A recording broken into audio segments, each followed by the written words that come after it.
Death and Other Rituals by Tannith Perry. Camille had been studying death her whole life, so now that it had appeared, why was she so unprepared? It wasn't even a sudden death, the unexpected kind that sideswiped the young and healthy. Hortensia had been unwell for a long time, in and out of hospital so often she had a bag packed just for those occasions. Camille stared at it now, its cheerful daisy pattern belying its purpose.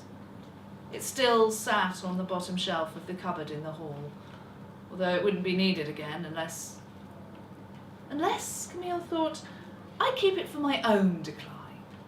Would that be comforting? She couldn't tell.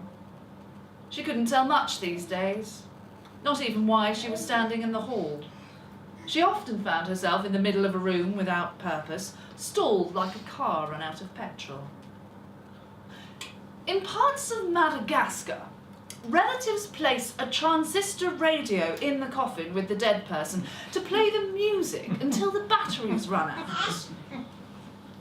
She forced her legs to move towards the kitchen, flipped the switch on the kettle and opened the cupboard, instinctively reaching past Hortensia's cow-patterned mug for her own cup with the Chinese characters and a blue dragon.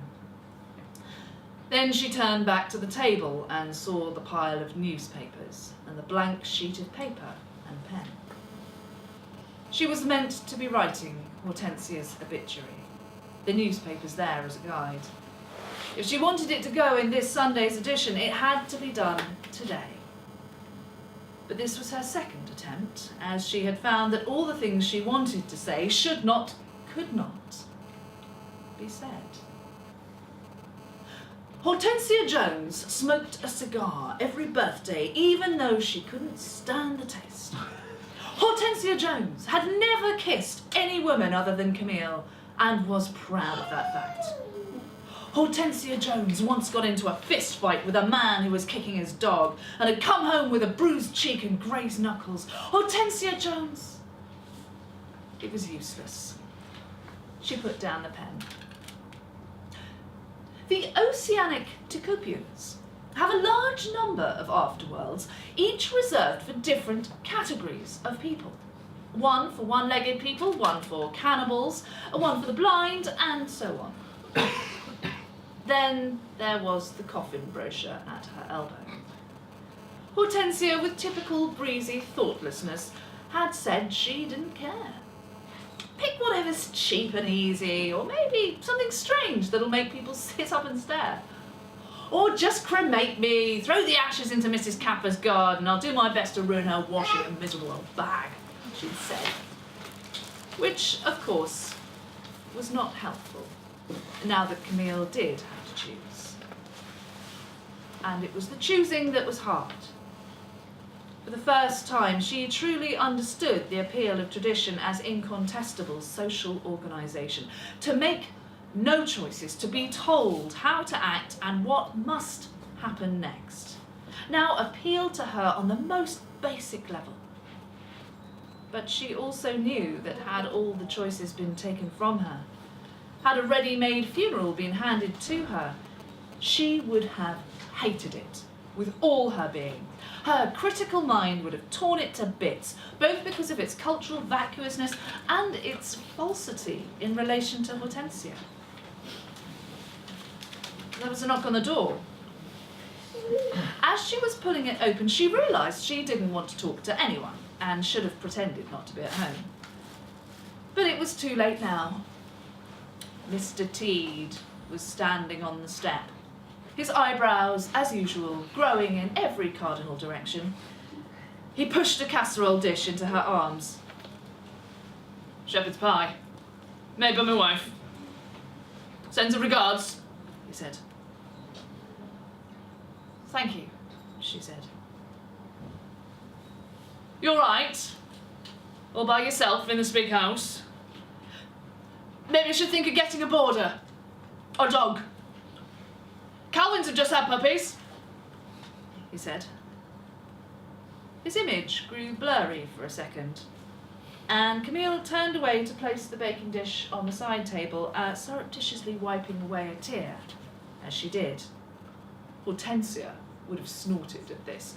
The Calvins having puppies, their freckled faces contorting in pain as they gave birth to spaniels. But it wasn't funny at all now, and it never would be. "I'll think about it," she said. "When's the funeral?" He rocked back and forth on his feet. "I don't know yet." She tried not to hate him. No one had shown much concern when Hortensia was ill. If the two of them went out together, people looked the other way. It was as if they feared that at any moment Hortensia would throw Camille down on the pavement and make mad lesbian love to her. Only when they went out singly were they acknowledged. And now that Camille was forever single, the whole village seemed to want to speak to her. She no longer posed a threat. Sometimes, in Singapore, two dead people are married so that their younger siblings are free to wed without breaking the rule that the eldest children are required to marry first. She closed the door but couldn't remember if she'd said goodbye first or not. Didn't matter. She climbed the stairs thinking that she'd like to lie down and maybe, for a few blessed moments, disappear into sleep. The danger with that was every once in a while she woke up and for half a second didn't remember. Time. Give it time, everyone said. Time heals all wounds, killing time. But it's time that kills. The slow knock of her pulse, ticking off second by second, and the weight of all the future seconds turned into minutes, hours, days, years, all of which she would have to endure by herself until her time was up. The thought was enough to crush her. In 12th century Europe, living women were interred inside the walls of bridges and gates with only a small window for food, and were thought of as living saints until they died. Her thoughts grew blurry and she was almost asleep when there was another knock at the door. Most likely another nosy neighbour buying her off with a casserole or a cake. She listened and finally heard steps pattering away from her door and down the street. She was alone. The floorboards sighed. The roof creaked.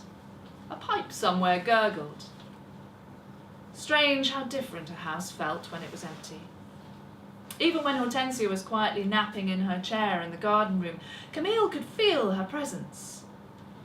The Torohan of Indonesia wrap their dead in many layers of absorbent cloth to soak up the juices of putrefaction and keep them in the centre of the family home for months. They are not yet considered dead, just sleeping. They won't be dead until they leave home for their funeral.